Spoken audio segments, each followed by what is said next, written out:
Hi there, it's Brian Sebastian, Movie Reviews and More, Women's Broadcast TV Network, IT 247, and Women on TV.tv. And today we're talking to Canada. Canada, and then Jessica's popping on like right now from Franklin, Tennessee. And Shari, you're in British Columbia, right? Yes. Hi, I'm in Canada, British Columbia. Oh, which is good. So we're gonna talk about different things: women from the South and women from the North. And hi, Jessica, how you doing? Can you hear us okay? She's working on her audio for the first time outside. I think she can hear us, but I'm not sure. She's smiling, she's happy, so that's a good thing. Hi, Jessica. She can probably hear us, but her mic's not on yet.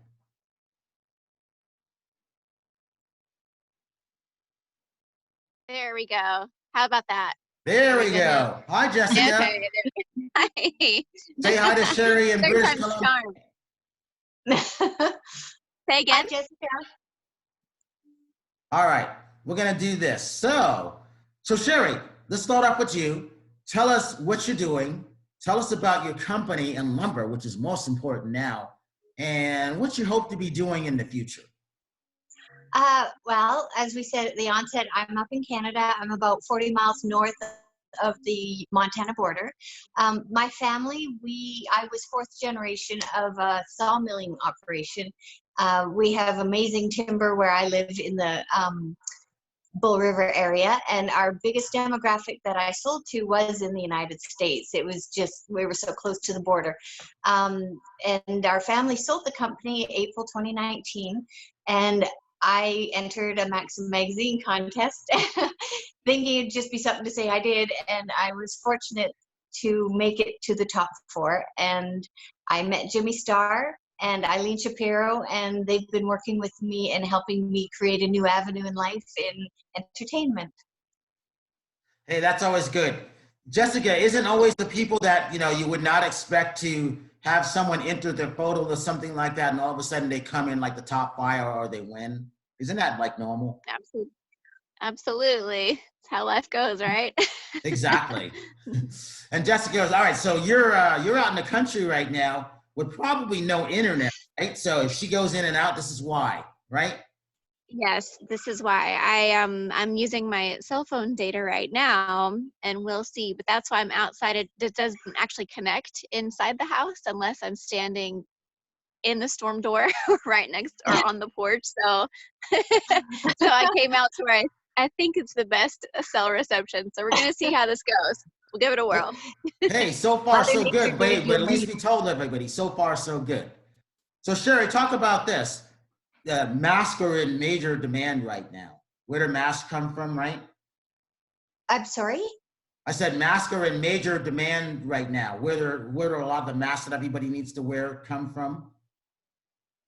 Oh, I believe they're making them out of the pulp industry. So for a while there, here's something of interest in you if you're ever traveling around in the rural areas. If you ever see piles of chips piling up, that means that the pulp and paper industry is depressed and, lack of demand.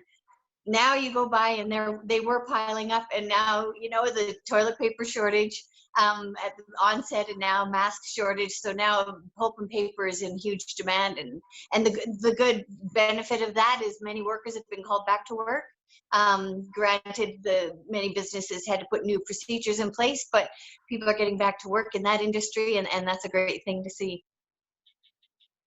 See, the good thing about that is that we always need trees, but we always need lumber too. So I think that's a great thing because they're never going to go out of style now. Everybody's wanting to get their hands on tons of masks and everything like that. So this is just still where the world is right now.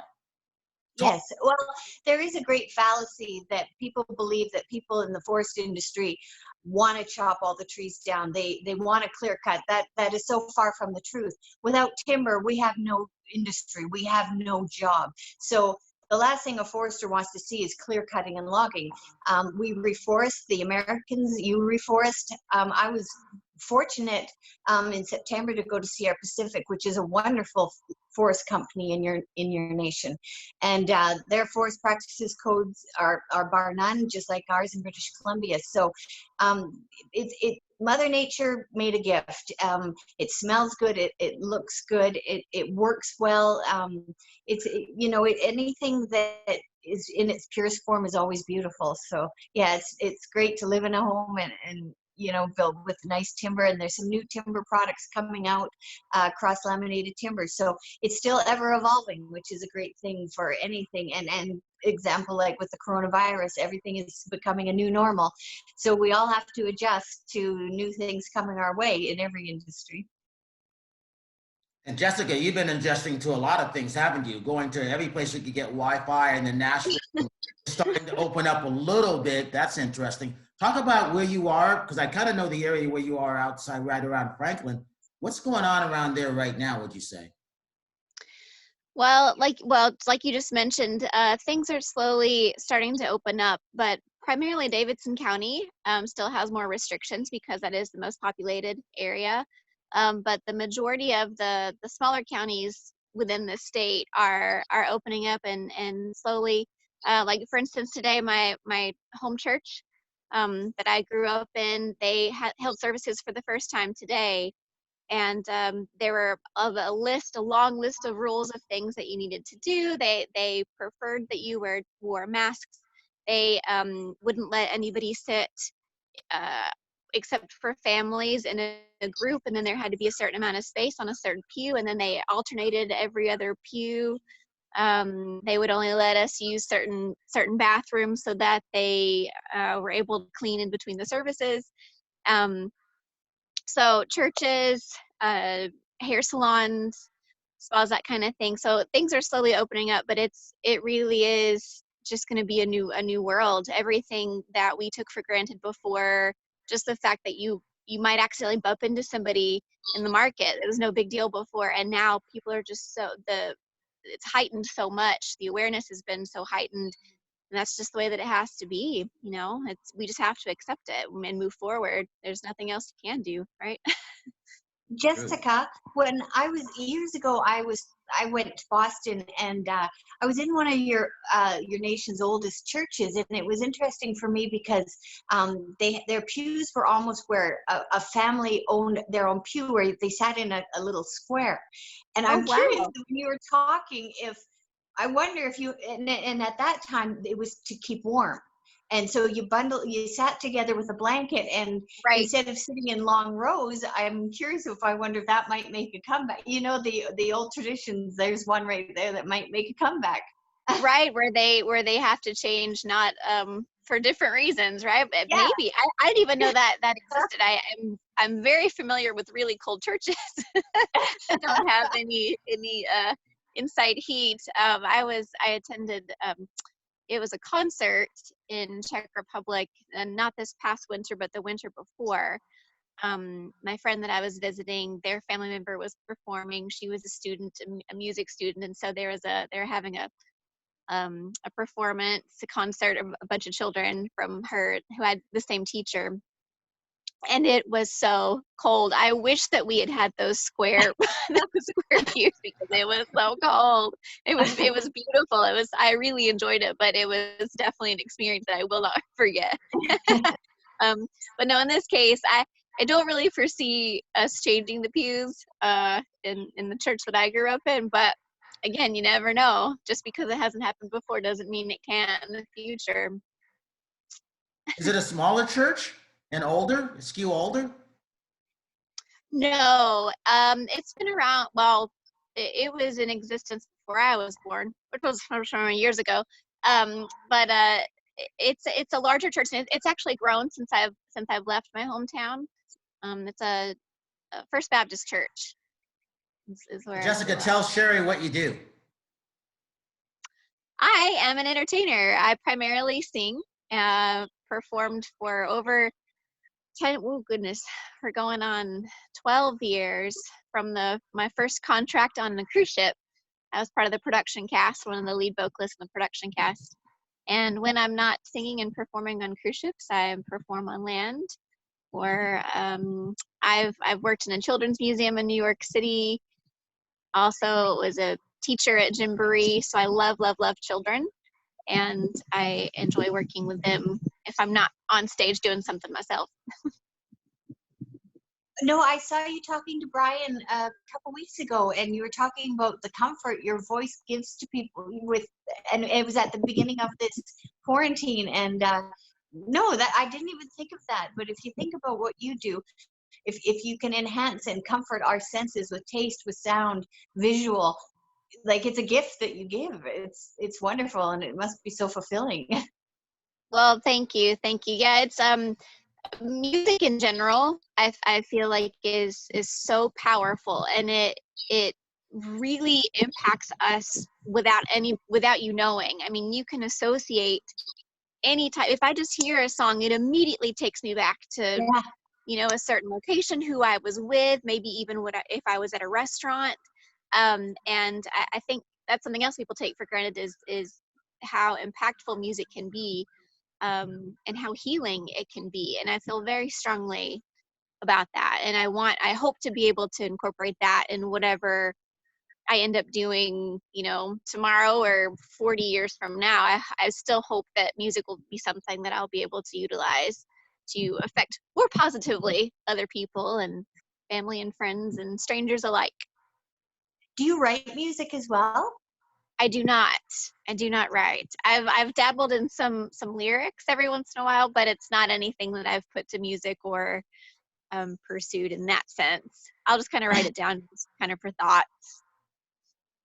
Yeah. You think you might be a writer later? Says keep a notepad and then just write your ideas. So put your little puzzle pieces together, because your voice is amazing. Well, thank you very much. Yeah, maybe, who knows? It could come to that. I might start writing.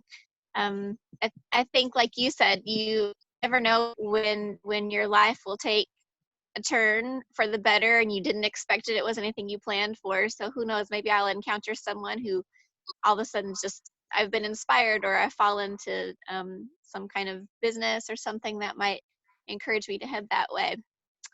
I don't know. We shall see. That's my favorite phrase. We'll see.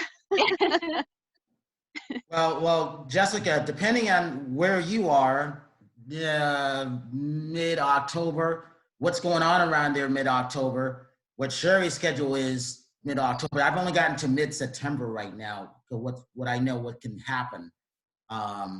We will probably be going to Tennessee then. So based on what's going on, how the virus is, where everybody may be, Shari may be coming with that, because I already see something that's going on with her in my mind. Just like when I met Jessica, I had something in her mind when she brought us to our shows. I've got something in my mind for her now that I haven't even told her yet. It came to me. She'll be very, very happy about it. Oh, that's that. Well, Jessica might be my lucky charm then. Well, she was our lucky charm. She actually saved us. She got us to our shows, to do our shows. So if it wasn't for Jessica, I don't know how we would have gotten there, And you remember what I told you, Jessica? Jessica, I'm going to utilize you. You just wait and see. I do remember that. And I was happy to help out. And it's nice. It's a bit of a drive from Nashville where we were. So it was nice to have company to blab with. Talking's never been a problem of mine. Exactly. Shari, talk about misconceptions of lumber companies. Because like I said, we were going back to you said something about the chips and mask and things like that. I didn't know that. That's fascinating to me. I don't know about misconceptions. It's just, with wood and lumber, there's just so much that we can make with wood. Like our family focused primarily on home construction lumber, but other mills, they'll do treated beams and things like that. Yeah. See, and for me, I'm all about things that are environmentally friendly and sustainable, and that's one of the things we're talking about. Yes. Well, there's a new product coming out, and there's a man, his name's Casey Malmquist, and he's created a company called Smart Lam, and it's cross-laminated timber, and it is the future of home construction. It's mold-proof, it's fire-proof, it looks amazing. In British Columbia, the University of British Columbia, they did their whole forestry department based on cross-laminated timber, and it, instead of building it with 2x4s, the architects, they'll place an order 6 months before they're going to build, and the product arrives almost like Lego pieces. So it's already constructed, and they come in on cranes, and you can make floors with it, ceilings, walls, and it's aesthetically beautiful. It really is amazing. And there were some people in South America, I think it was Brazilian wood, and they lit it on fire and it self-extinguished within about 13 seconds. So I think it's something that needs to be put in place in a lot of these fire hazard areas like the state of California. So hopefully the education can get out there and the governments can see it, and it's a safety factor, and issues with mold is just horrendous on a family, especially a baby growing up, or even, as we know with coronavirus, the lungs are susceptible to any trauma, and if you had mold or a viral infection, it's just something that's really unique and really fundamental coming out of the home construction industry. See, that's something that I really want to have, because now that I've heard you explain it that way, that's something that's important, especially in the area that we're going to be living in for the Dreamweaver artists. Yeah. So if anyone wants to Google, yes, CLT or cross-laminated timber or smart lam, take a look at online. Just if you're in between something to kill time, it is quite beautiful. So and just to get your wheels turning on what you'd like to build or something. But yeah, it's a fun thing to me. It's fun. Shari, talk about when you submitted your photo, or someone submitted your photo for MAXIM. How did that happen? A man saw my Facebook photo actually and thought that I should try for the contest, and took me a little bit, because I always say I don't know if it's a Canadian thing or a Nelson thing, but I just was a little shy about doing something like that. And then I looked online and I saw there were so many girls. I thought, well, I'll do it. And then I could say I did it and no one will know. And so I put my photo in, and week after week, I was getting ahead. And there was a good friend, Sheldon Reed. He started promoting me.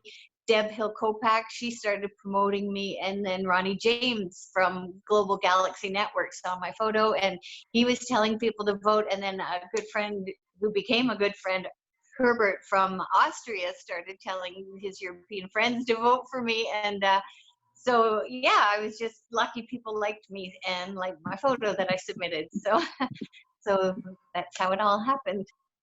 That's awesome. And Jessica, you entered that model world too. We've never really talked about that, right? That's true. Yeah, I used to compete in pageants, and I started. It wasn't something. Disclaimer: I was never that kid who, had the flipper teeth and the fake eyes and the weight and all that stuff. Never, never, never. My mother would never do that to me. It was just more like, oh, she looks cute in her Sunday dress. Let's put her in this what was it called? Little Miss Milkmaid contest. And so that was a local pageant. I won that when I was 6, I think. And it was in the 80s, so I had that awesome bowl haircut, just like the helmet. It just looks like you took the, the hair and just put it on my head. And then just a little church dress. And then I didn't really do anything for a while. And then there was another local pageant called Dairy Princess, which was 10 years later after the Little Miss Milkmaid. And I won Dairy Princess. And then I competed in the local county fair contest. I won that one as well. And then that was kind of it. It wasn't anything other than just to do, it wasn't anything spectacular and exciting. It was fun when it happened, but it wasn't something that, like I said, I wasn't trained for it, didn't do all the crazy stuff to get prepared for it. And then there was a pageant. Sorry if this bird is it's distracting me. I don't know if you can hear it coughing. I'm sorry. There was a pageant at my university. I went to Middle Tennessee State University, and I thought, ooh, I haven't done a pageant in a while. Let's go for this. I didn't realize, I had no idea that it was a preliminary to Miss Tennessee. And this is the Miss America organization, not Miss USA, two completely different things.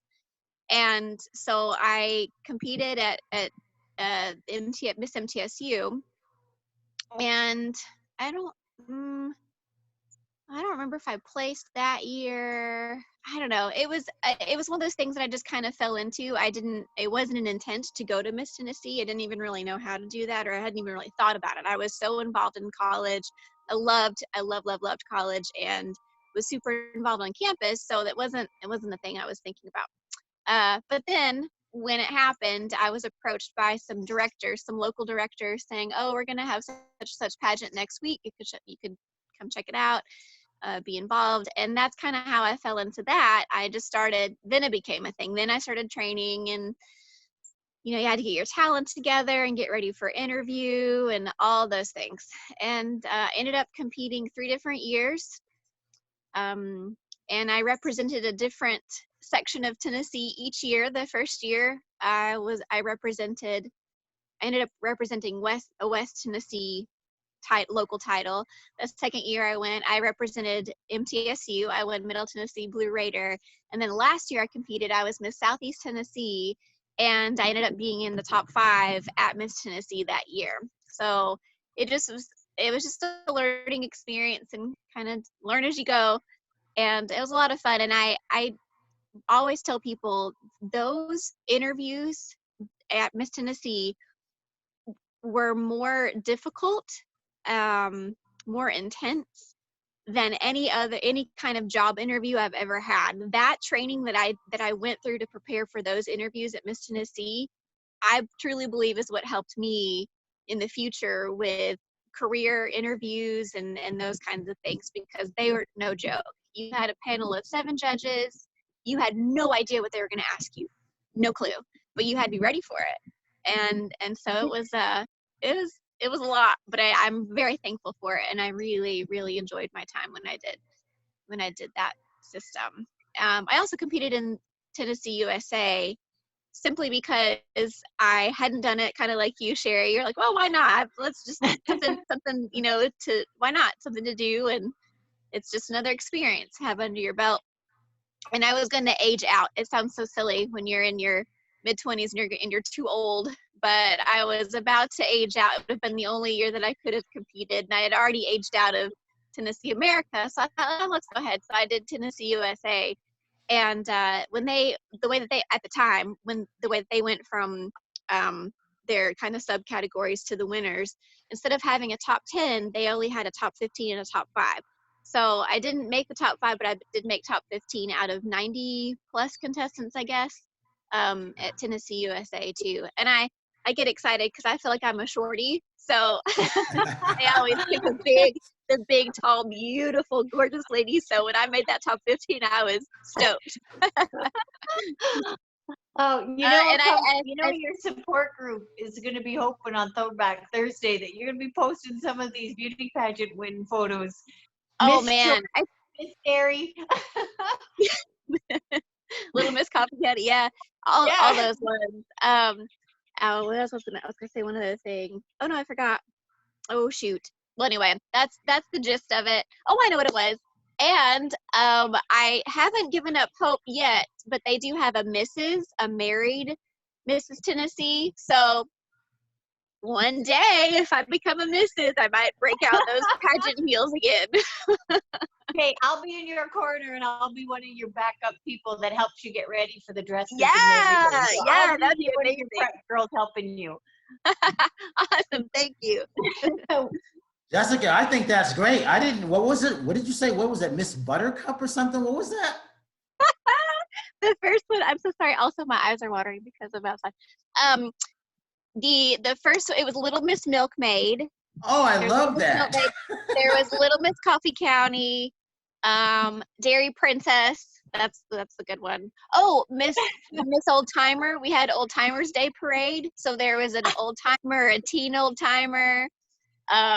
It's all. That's hilarious. Oh, I want to see photos. And I bet you your mom's got all those photos, doesn't she? She does somewhere. We are photo fanatics. We When I love to take come pictures. back, But you're taking we're me not to the your best to house. organize. When I come back to right. Tennessee, you're taking me to your house so I can see. Oh, Come check out the photos. There is a picture though, in a frame someplace in the living room of me. I guess it was as reigning dairy princess maybe, and I'm riding in the parade. So it's a photo of me with my stash. And I'm sitting on the car. that's funny. Good times. Small town, Wow. good times. So Shari, I forgot that we've been doing so many shows, like the last 5 shows, I think Jessica's been on them. So I've been doing so many, I forgot that people are watching you. And Jessica, you don't even know this. All of a sudden you have a fan base that you didn't know of. I don't know if you know that or not. I did not. Yeah. That's exciting. Yeah, you got a lot of Check it people out. asking, all right, so who's this one, Brian? I'm like, well, she helped us out in Tennessee when we were there going to our shows. And she came to our workshop panel. She's like, they're like, what do you? How it started. I got plans.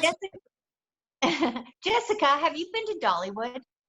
Oh, I performed at Dollywood too. Yes, Oh, I have. I want to go there. You would love it.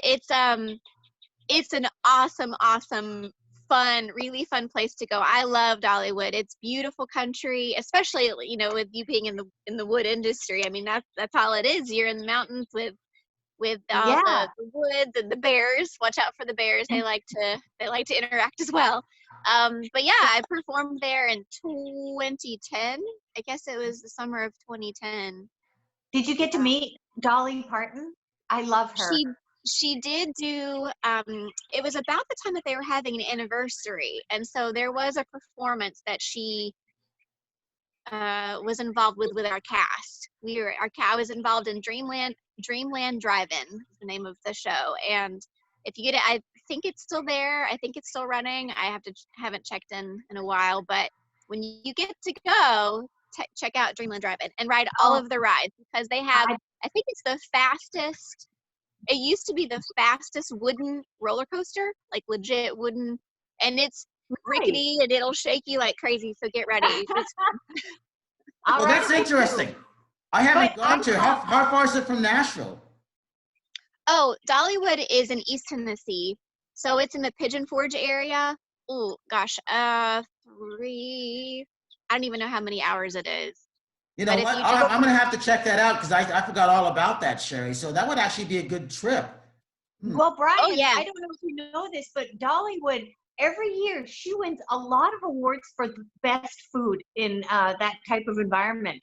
And if you're a foodie, it'd be a fun show for you to do, Brian, if you could do taste testing. And no, I've always wanted to go to Dollywood. Grayson, of course, but what girl doesn't love Dolly Parton? She's Oh just man, if you get a chance to go, please, I would love to take the trip with you. We'll go hang out at Dollywood. Well, you are going to take the trip with us. That's why I said we'll have to figure out where everybody is about that time, but we'll schedule that, and then I'll call Edie and see if she's available, because she knows Dolly Parton, so that's why. Yeah, that'd be awesome. Oh, and on the lumber side, Denver, Colorado used to be the fastest housing market, and Tennessee now is. So there's good things going on in your state. So it's a great place to be right now. You're where all the action is. Mm-hmm. Shari, give your social media links so people can, follow you. What do you have? Okay, I'm on Facebook, Shari Nelson, SHERRY. And I'm on Instagram and Twitter. Both the handles are the same, XOXO, Shari XO. And that's where I'm at. And Jessica, I followed Jessica today. I thought we were friends. I had no idea I was following Jessica. I'll follow you too, Jessica. And you. Absolutely. Just Jessica Heim, first and last name on Facebook, and handle on Instagram is Jessica Heim 7. So Shari, besides Dollywood, where else would you want to come when you come into the States? When's the last time you've come in? I was just there, and then the shutdown happened. So once the borders open again, my first stop will be to see Jimmy Starr and Ron Russell. They're magical, and they have they've just been so kind to me, and they're in Palm Springs, and I've got some friends in Las Vegas that I'd like to see. So I guess as the Canadian I am, I'm still chasing that palm tree, so I'll probably be heading towards those. And then Jessica, so when things start to open up, where do you want to go, and what are you feeling right now that could happen? Oh, That's the plans that I have for you. oh yeah. Besides that, the surprise. I've been wanting to go to Toronto. I've got some friends up there that I've met on ships, and prior to the quarantine happening, I was thinking, okay, at what point can I just kind of squeeze in a little trip and go say hey to my buddies and hang out and check out the area? Because the only time that I've been in Toronto was when we were on tour with Sesame Street, and I was just training. I was put in, brought in as a replacement, so I was learning everything, and I didn't really get to see anything. It was just more like, where are we? I was on a bus, and I was, tired and trying to assimilate all this information that's just been smushed into my brain. So I didn't really get to check it out. So I'd like to go back and check out Toronto. And then I've got some other friends who are in Seattle. So these are the two locations that I would like to go adventure and see and visit friends. I love Toronto. I would always go for the film festival, but it's just a beautiful city in general. Where are you gonna go, Brian? What's your first foray? I'm going to Dreamweaver to set everything up first. Right. I call it the rubber band effect. Go to Tennessee, go to Georgia, go to Las Vegas, go to Los Angeles, and then in and out of all the places, and then Chicago too. I got to go see Linda Steele because I've got all these locations to shoot everything out of. And I totally forgot about Dollywood. I wasn't thinking about that. So I got that into action now too. Thank you, Shari, for that. I wasn't thinking about that. Yes, thank you for reminding me. That's such a great experience that I had there, and I would love any excuse to go back for sure. Okay. We're in. Shari, do you sing or anything? Do you sing, dance? Privately. No, I'll try anything. No, I haven't tried. How about, what are you watching movie-wise? Anything? Not so much, but last night, actually, we started watching, Christina Applegate is great in anything, and it's a show called Dead to Me. Dead to Me, yeah. Very good. Season And then, 2. of course, we watched Ozark, and Billions is back, so I like those shows. Yeah. And Jessica, I don't think I've ever asked you, or you're not necessarily a movie person, are you? Or are you? I'm not. I've started to watch more since, yeah, you were on. You got it. I think just because I get so preoccupied in a good way with lots of other things that I it's hard for me just to sit down and go, okay, let's just focus on a movie right now, because I have too many things are always going on in my brain anyway. So I don't really. I did start watching more movies on ships on the crew channels whenever there was some downtime, or it was maybe a sea day and we didn't get a chance to go out on port. But when it comes to Netflix or streaming, any of that stuff, because it's so difficult out in the boonies, I haven't been watching too much stuff. Like I said, if I'm going to watch anything, even on YouTube, I literally have to stand in my doorway, maybe stand on my head or stick my arm out this way, and hopefully that the reception will work just right. It's kind of ridiculous, but you're really doing country, aren't you, in the year 2020? Yeah, it's still alive and well, I promise. Hey, well, I want to thank everybody for this. This is a fun show. I didn't really know that Jessica was a model and that she did Miss What Butter, whatever it was. That's hilarious. I kind of like the fact that you keep saying Miss Buttercup. We could just make that one up. We can just add that one to the list. I think Jessica represents the happiest place on earth. She's on cruise ships. She wins the beauty contest in her church dress. Oh my goodness, you're the girl. Yes, exactly. Hey, Shari, before we go, give the social media links for your friend that you were talking about on the cross-laminated timber. Oh, I'm not sure of his social media, but Casey, He is Smart Lamb, SMARTLAM. So Smart Lamb. So give that a Google, or cross laminated timber if you're into that kind of thing. I'm definitely going to check out the smart lamp. That's for sure, because I wonder if I've been in contact with anybody there, but I'm going to check now because I'm curious. I'll get you contacts if you need them. Oh, thank you. That saves me. That saves me going on the Google machine. That's right. Anything All right. you need. I'm going to thank everybody for this. This was actually a fun show because it was different. You know, I got to find out that Jessica is a real model. And she started, how cute. Stop it. Yay, Jessica. All right, you guys, for women on TV and the world of models, and I 247 out of Tennessee, this is Brian Sebastian, and we will see you next